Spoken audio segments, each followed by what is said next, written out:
द्वापर युग की बात है। भगवान श्री कृष्ण की अनेक रानियां थीं। उनमें सत्यभामा भी एक थी। उसे रूपमती होने का घमंड था। वह सोचा करती थी कि उसके रूप के कारण ही श्री कृष्ण उससे प्रेम करते हैं। एक बार नारद जी श्री कृष्ण के महल में पधारे तो सत्यभामा ने नारद जी से कहा कि ऐसा आशीर्वाद दीजिए जिससे कि अगले जन्म में भी श्री कृष्ण मुझे पति रूप में प्राप्त हों। इस पर नारद जी बोले, नियम यह है कि जिस वस्तु को इस जन्म में दान किया जाता है तो वह अगले जन्म में वह वस्तु उसे प्राप्त होती है।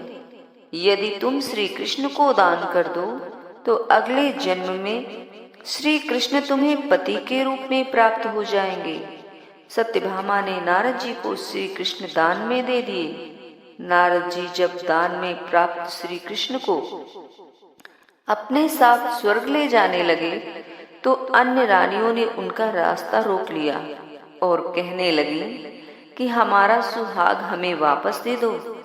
इस पर नारद जी ने कहा कि एक शर्त पर श्री कृष्ण को वापस दे सकता हूँ। यदि तुम इनके वजन के बराबर सोना एवं रत्न दे दो तो मैं इन्हें तुम्हें वापस दे दूंगा।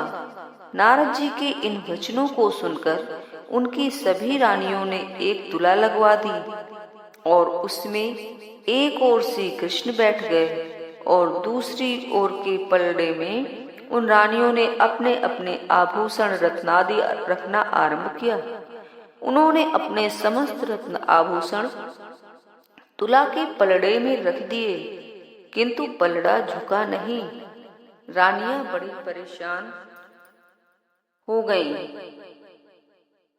और रुक्मिणी को जब इसका समाचार मिला तो वे तुलसी पूजा करने के उपरांत नारद जी के समीप आईं और उन्होंने तुलसी पूजा से प्राप्त तुलसी दल को तराजू के दूसरे पलड़े में रख दिया।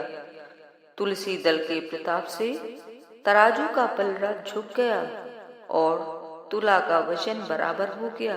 नारद जी ने दान में लिए हुए श्री कृष्ण को रुक्मिणी को सौंप दिया और तुलसी दल को लेकर स्वर्ग चले गए। इस प्रकार माता तुलसी माता के प्रताप से ही रुक्मिणी एवं अन्य रानियों को सुहाग वापस आया। जय तुलसी माता।